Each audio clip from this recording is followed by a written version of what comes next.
Alhamdulillah wala ilaha illallah wallahu akbar. Nganggo leren nganggo ambekan luwih dhisik ya no. Iya ya mak iya ngestokake dawuh. Heeh.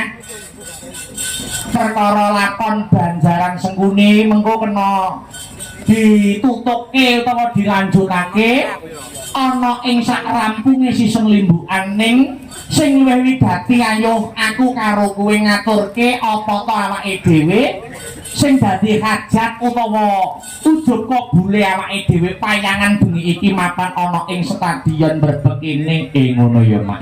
Iya ngestokake dawuh. Ning sing luwih wigati maneh piye mak? Ora lali aku karo kowe. Heeh. Angka sepisan ya kuwi ngaturake rasa puja lan puji syukur kang jero kunjuk marang Gusti ingkang murbeng dumadi Tuhan yang Maha Esa Allah Subhanahu wa taala yuang widiwasa. Ngono ya mak. Ya ngestokake dawuh. Kang wis malembarake keberkahan ya kuwi wujude kenikmatan, ya kuwi becik nikmat sehat, nikmat sempat, nikmat iman saengga aku karo kowe sak rombongan bengi iki bisa manunggal kang sarta tetunggalan ana ing adicara bengi iki. Ngono ya mak. Iya ngestokake dawuh. Lah banjur bengi iki mengeti adicara apa mak kok katon gayeng gumarenggeng wiwit sore katon rame ngene ya nok piye iki ujug kabule acarane. Ya kuwi salah satu penggemar setia utawa pengikut setia Sutresna Budaya pecinta wayang kulit. Ya kuwi sing selalu setia mengikuti awake dhewe nanging lumantar via streaming. Ya kuwi panjenengane Mbak Yu Zainah Zahra Abdullah. Ngono. Mbak Zainah Zahra Abdullah.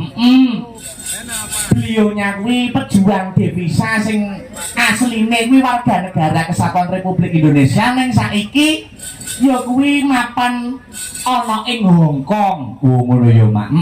Ya ngestokke dawuh. Kuwi penggemar setia awake dhewe sak kanca sanggar seni Astabrata. Ya kuwi Mbak Zahra Zainah Zahra Abdullah menyisihkan sedikit rezekine. Ya kuwi kanggo dana rasa. Ngono ya mak. Dana kuwi weweh rasa wis ngarani caos hiburan kanggo para warga masyarakat. Ngono. Jadi iki bukan yang satu kalinya utawa yang perdana awake dhewe ditanggap karo para penggemar. Wis marambah makaping-kaping awake dhewe ya kuwi tinimbalan utawa dikon mayang gelar-gelir gantung gong karo para penggemar awake dhewe penggemar sanggar seni Astabrata. Ngono. Ning iki mligi sing kepareng anakake Mbak Zainah Zahra Abdullah. Ngono ya mak. Ya. Bekerja sama dengan pemerintah desa dan kecamatan Brebek. Ngono. Nah, awale biyen nalikane Mbak Zainah Zahra Abdullah kuwi ndhawuhi awake dhewe lewat admin sanggar seni Astabrata.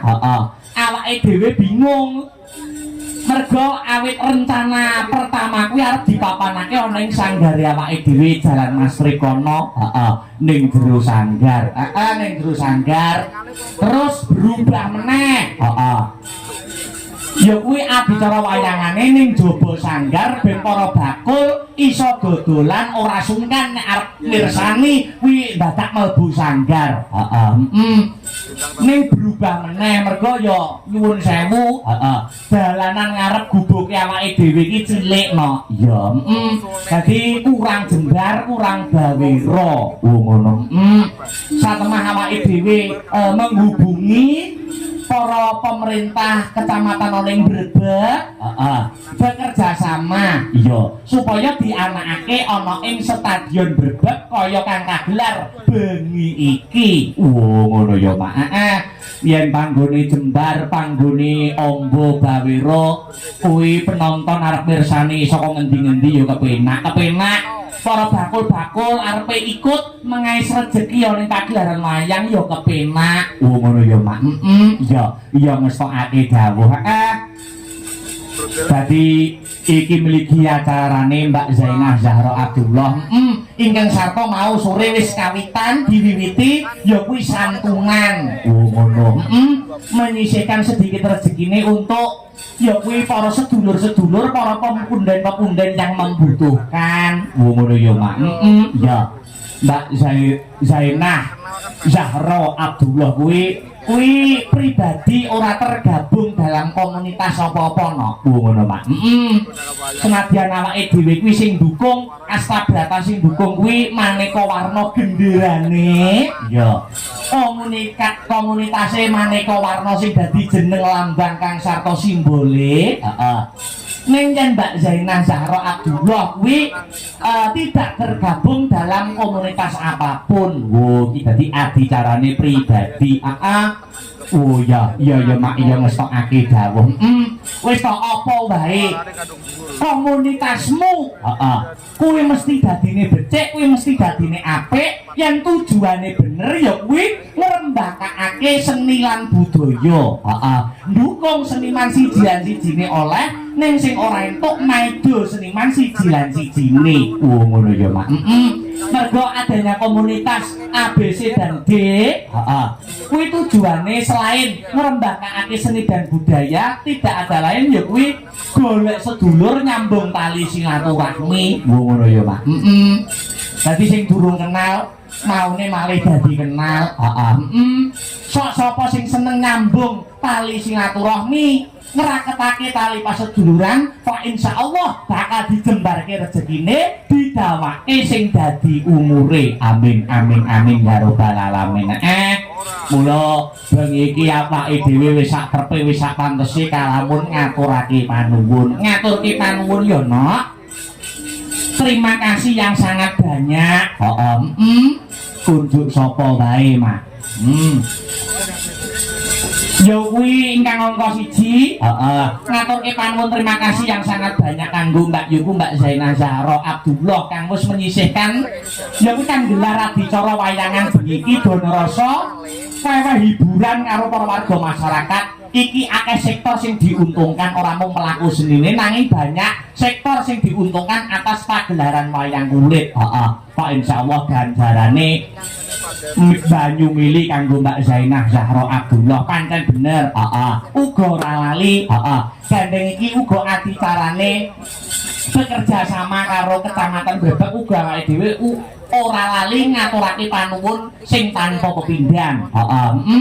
Terima kasih yang sangat banyak.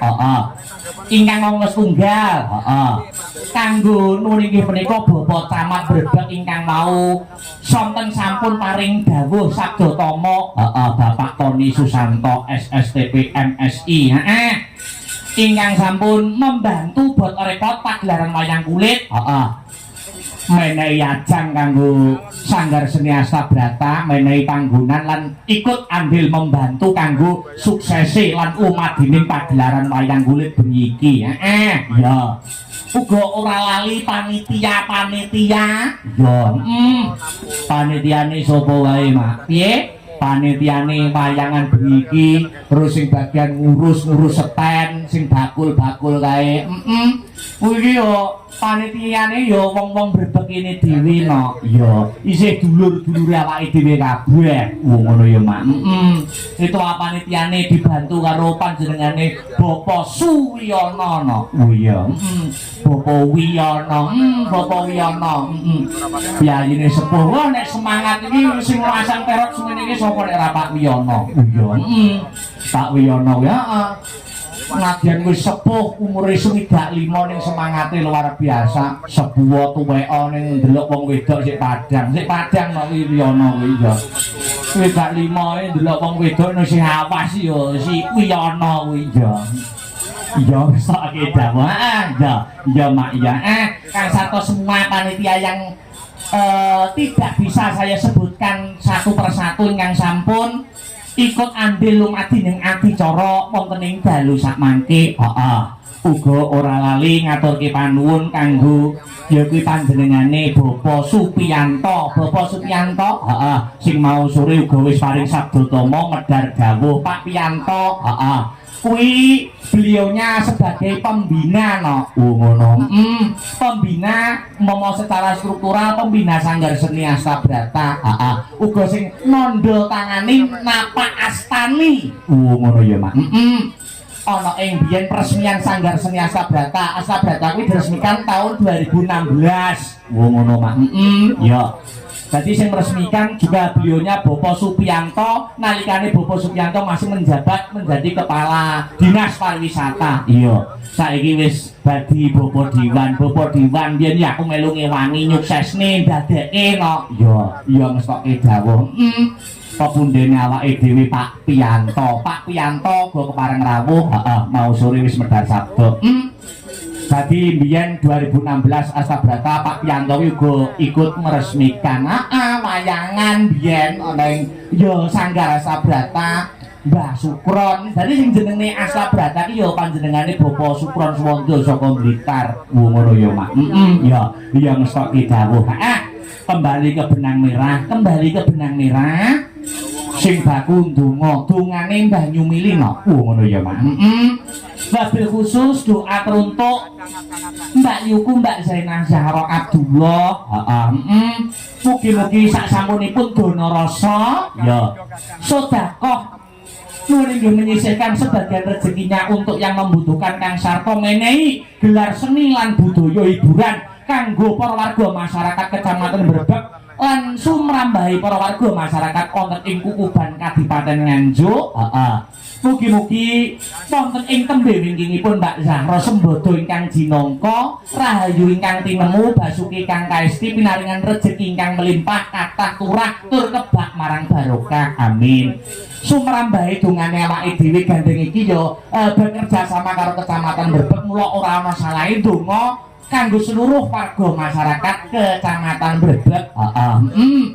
Muga-muga warga Brebek kabeh sing hadir bengi iki muga-muga tansah pinaringan sehat walafiat, pinaringan ayem lan tentrem, keluargane pinaringan ayem tentrem, pinaringan rezeki ingkang kathah melimpah. Amin. Sing kagungan sakit utawa gerah enggal pinaringan waras. Amin amin Allahumma amin. Ingkang pinaringan ya kuwi masalah enggal pinaringan udar sing dadi masalahe. Amin amin ya rabbal alamin. Sumrambahe kabeh pecinta wayang, para YouTuber kabeh.